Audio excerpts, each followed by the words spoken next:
প্রধান নির্বাচন কমিশনার বরাবর একটি পত্র প্রেরণ করেছি। কেন্দ্র দখল, প্রিজাইডিং অফিসার কর্তৃক আগাম রেজাল্ট শিট স্বাক্ষর, মহিলা পুলিং এজেন্টদের হুমকি প্রদান, পুলিং এজেন্টদের কেন্দ্র হতে বহিষ্কার, নির্বাচন কেন্দ্রের সামনে সরকারি দলের মিছিল এবং মব তৈরি, বিরোধী দল শূন্য ভোট কেন্দ্র, ভোট কেন্দ্রের সামনে ভোটারদের মাঝে টাকা বিলি, জাল ভোটের মহোৎসব, আগাম স্বাক্ষরিত ব্যালট পেপার সহ ইলেকশন ইঞ্জিনিয়ারিংয়ের মাধ্যমে বগুড়া 6 আসনের চলমান নির্বাচনের সার্বিক অবস্থা অবহিতকরণ প্রসঙ্গে 41 বগুড়া 6 আসনের রিটার্নিং অফিসার, প্রিজাইডিং অফিসার নিয়োগ থেকে শুরু করে নির্বাচন পূর্ববর্তী সময়ে আচরণবিধি পরিপালনের পরিবেশ সৃষ্টি না করে সরকারি দলের প্রতি সীমাহীন নমনীয় থাকেন। তিনি সরকারি দলের সাথে যোগসাজশ করে জাতীয়তাবাদী ব্যাংক কল্যাণ ও জিয়া পরিষদের নেতা সহ বেছে বেছে সরকার সমর্থিত সরকারি দলের পেশাজীবী সংগঠনের পদধারী ব্যক্তিদের প্রিজাইডিং, সহকারী প্রিজাইডিং, পুলিশ অফিসার নিয়োগ করেছেন। নির্বাচনের পূর্বে আচরণবিধি লঙ্ঘনের মহোৎসব চলেছে, অথচ তিনি নির্বিকার থেকেছেন। সরকারি কর্মকর্তারা বিএনপি দলীয় প্রার্থীর পক্ষে প্রকাশ্যে প্রচার মিছিলে অংশগ্রহণ, মোহাম্মদীর হাসপাতালে ডাক্তার সহ কর্মচারীরা এসেনশিয়াল ড্রাগস সহ অন্য প্রতিষ্ঠানে মিছিল করেছেন। আমাদের মহিলা কর্মীদের বাড়ি বাড়ি গিয়ে তারা হুমকি প্রদান করেন, পোস্টার লিফলেট ছিঁড়ে ফেলেন। বিএনপি দলীয় প্রার্থীর রঙিন পোস্টার সাঁটানো হয়েছে, শহরের বিভিন্ন জেলায় পোস্টার সাঁটানো।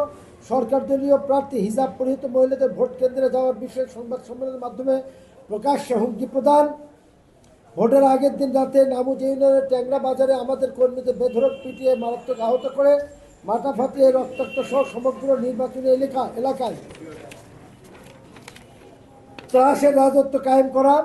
ভোটের আগে উপরোক্ত অনিয়মের বিরুদ্ধে রিটার্নিং অফিসার বরাবর 20টি অভিযোগ দাখিল করা হলেও তিনি এ ঘটনাকে নীরবে প্রশ্রয় দিয়েছেন, কোনো ব্যবস্থা গ্রহণ করেন নাই। রিটার্নিং অফিসার সাহেব সরকার দলীয় লোকের প্রভাবিত হয়ে একটি প্রহসনমূলক নির্বাচন ও ফলাফল ঘোষণার প্রস্তুতি সম্পন্ন করেছেন। ভোটের দিন সকালে মালতীনগর প্রাথমিক বিদ্যালয় সেন্টারে ও পিটিআই স্কুল সেন্টারে জোরপূর্বক রেজাল্ট শিটে স্বাক্ষর নেওয়া, সেন্ট্রাল স্কুল ইয়াকিবে স্কুলের আগে থেকেই ব্যালট পেপারে সিল মারা, প্রিকেটেড নার্সারি স্কুলেও একই কাজ করা, নুনগোলা সেন্টার হতে প্রার্থীর এজেন্টদের বের করে দেওয়া, হুকমাপুর, পাঁচবাড়িয়া উচ্চ বিদ্যালয় সহ প্রায় 50টি কেন্দ্রে দখল করে কেন্দ্রের সামনে মিছিল এবং মব তৈরি করে ভোটারদের ভয়ভীতি দেখিয়ে ভোট দিতে অনুৎসাহিত করা, ঠনঠনিয়া মাদ্রাসা কেন্দ্র, নুনগোলা উচ্চ বিদ্যালয় সহ 20টি কেন্দ্র হতে আমার এজেন্ট বের করে দেওয়া, নিশিন্দ্রা ফখরুদ্দিন স্কুল সহ 20টি কেন্দ্রে প্রিজাইডিং অফিসারের সহায়তায় ঝাল ভোট প্রদান, মহিলা এজেন্টকে তার মেয়ে সহ উভয়কে হুমকি প্রদান করা। উপরোক্ত নানাবিধ কারণে ভোটার উপস্থিতি অনেক কম। আর আমাদের দিনান্তে 30-এর বেশি ভোট কাস্ট হবে না, কিন্তু ইলেকশন ইঞ্জিনিয়ারিং করে ফলাফল জালিয়াতি করে ভোট কাস্টিং বেশি দেখে ফলাফল নির্ধারণের সকল আয়োজন সম্পন্ন করা হয়েছে বলে আমরা ইতিমধ্যেই আজ করছি।